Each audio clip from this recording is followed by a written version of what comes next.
Karena ini ada 34.000 hektar lagi yang sudah siap lahannya dan bisa dimasuki oleh investor untuk properti, untuk kesehatan, rumah sakit misalnya, untuk pendidikan, university, dan juga untuk infrastruktur. Saya tahu di sini sudah banyak yang masuk, mungkin bisa menyampaikan kepada rekan yang lain apakah ada kesulitan, apakah ada problem. Saya kira bisa disampaikan apa deh. Kami terbuka untuk investor yang dari Tiongkok. Saya rasa itu dari saya. Terima kasih.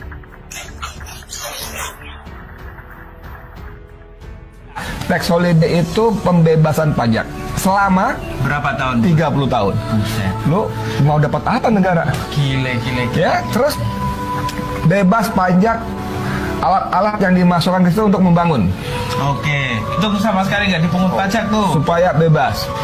Lalu kalau orang mau investasi di situ, ada orang beli lahan HGU, itu Berapa sampai tahun? 80 tahun. Buset, itu sampai orang baru lahir sampai meninggal lagi. 80 tahun bisa diperpanjang 80 tahun lagi. Astagfirullah. 160 tahun. Gila nggak? Keturunan tuh, Pak. Dulu Hong Kong dijajah Cina, dijajah Inggris, itu cuma berapa puluh tahun kembalikan ke Cina. Nah, Hanovernya tuh, saya datang waktu itu Hanover tuh, serah terima Hong Kong ke Inggris, bukan sengaja datang ke sana, soal saya lagi liputan di sana waktu itu sekalian ada. Jadi kita mengobrol lahan itu sampai 160 tahun, Rif. 160 tahun. Mohon maaf ya teman-teman saya bilang, bukan Edi Mulyadi yang bilang, teman saya bilang, ini apa bedanya dengan penjajahan, kolonialisasi?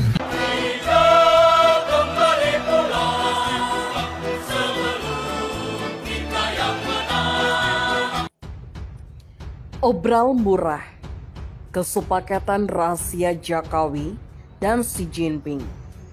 34.000 hektar lahan IKN untuk Cina. Gelar pertemuan dengan Cukong Cina, Jokowi tawarkan 34.000 hektar lahan IKN Nusantara, Demokrasi ID. Mumpung masih berada di Cina, Presiden Jokowi menemui sejumlah pemilik modal alias Cukong. Diajaknya investasi di IKN Nusantara, Kalimantan Kaltim, tapi tak mudah meyakinkan mereka. Sekongkong, dengan pimpinan perusahaan di Chengdu, Cina, Jokowi menawarkan lahan yang pakai di IKN Nusantara. Luasnya mencapai 34.000 hektar. Ada 34.000 hektar lagi sudah siap lahannya dan bisa dimasuki oleh investor untuk properti, untuk kesehatan rumah sakit misalnya, untuk pendidikan, universitas dan juga untuk infrastruktur. Ujar Jokowi dikutip YouTube Sekretariat Presiden Jumat 28 Juli 2023. Jokowi menekankan Indonesia terbuka untuk mendengarkan masukan dari pengusaha Cina yang juga meminta pengusaha yang hadir untuk menyampaikan apabila menemui kendala saat berinvestasi di Indonesia. Saya tahu pengusaha di sini sudah banyak yang masuk investasi. Mungkin bisa menyampaikan kepada rekan yang lain apakah ada kesulitan, apakah ada problem, saya kira bisa disampaikan jelasnya. Pembangunan IKN sendiri telah dimulai pada tahun khususnya untuk kawasan inti pusat pemerintahan. Ia menargetkan kegiatan pemerintah pusat bisa dipindah ke IKN pada tahun depan. Kita harapkan setelah itu tahun ini swasta bisa mulai masuk baik untuk kesehatan, baik untuk pendidikan, dan kata center, ujarnya. Sejak dulu menarik investor masuk ke IKN Nusantara bukanlah perkara mudah. Ingat, SoftBank Group mundur dari IKN Nusantara pada Desember 2022. Padahal sempat bertemu dengan Jokowi, bergaskan siap cemplungin modal ke IKN. Ketua Umum Kamar Dagang dan Industri Indonesia, Arsyad Marashid, menilai investor akan menunggu pemilu 2024 rampung, mereka tak akan investasi sebelum semuanya jelas. Pasti ada pemikiran itu, tapi kan begini, semua punya kekhawatiran, kata Arsyad, Jakarta Selatan Selasa. Arsyad mengungkapkan pemerintah juga memerlukan komunikasi yang baik kepada publik untuk mendorong percepatan realisasi investasi di IKN. Ia berujar perlu ada penjelasan pada calon investor dan bahwa IKN adalah tempat yang baik untuk berinvestasi. Benar kata Arsyad, jangankan pengusaha, orang biasa pun tak rela duitnya amblas begitu saja. Pengusaha tentu menunggu adanya kepastian sebelum berinvestasi, termasuk di IKN Nusantara. Belum jelas nasibnya di tangan presiden baru hasil pemilu 2024. Investor kesayangan, Jokowi lupakan kasus ekspor nikel ilegal ke Cina. Kunjungan Presiden Jokowi ke Cina memberikan harapan untuk melakukan pembicaraan khusus ekspor biji nikel ilegal ke pemerintah Cina. Apalagi kasus ini mulai cukup besar hingga 5,3 juta ton senilai 14,5 triliun rupiah.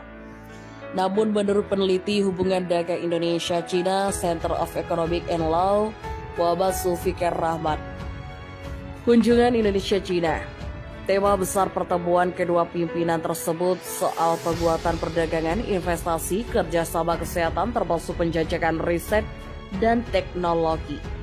Saya yang sebagai peneliti hubungan Indonesia-Cina juga kecewa bahwa ini tidak dibahas dalam perundingan diplomatik hubungan antara Indonesia dan Cina, kata peneliti Fikar Jumat.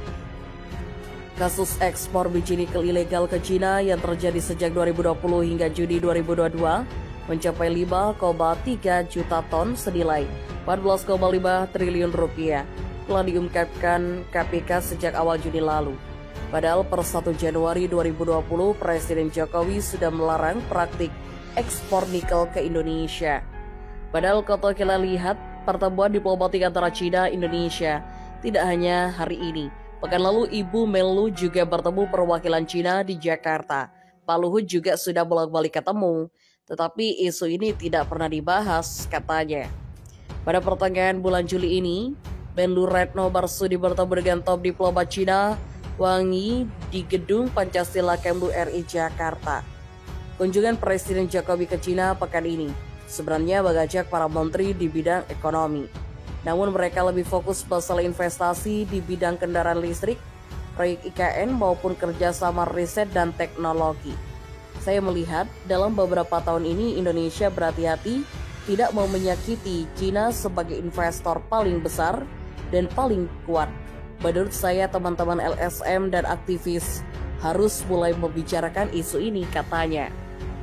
Kasus ekspor biji nikel ilegal ke Cina pertama terungkap merupakan hasil pemeriksaan KPK terhadap informasi atau data bea cukai Cina tentang data impor biji nikel dari Indonesia sebanyak 3,4 miliar kilogram dengan nilai mencapai 193 US dollar. Pada 2022, bea cukai Cina melaporkan impor 1 miliar kilogram biji nikel lagi dari Indonesia. Namun hingga saat ini lembaga penegak hukum belum ada yang melakukan pengusutan terhadap masalah ini. Bahkan terakhir, masalah ini bukan ekspor ilegal tetapi hanyalah kesalahan pencatatan HS kode yang mana bisa diartikan berbeda antara arti kode yang dicatat di Indonesia dengan diartikan di Cina. Jokowi dan Tiongkok Xi Jinping buat 8 kesepakatan. Apa saja isinya?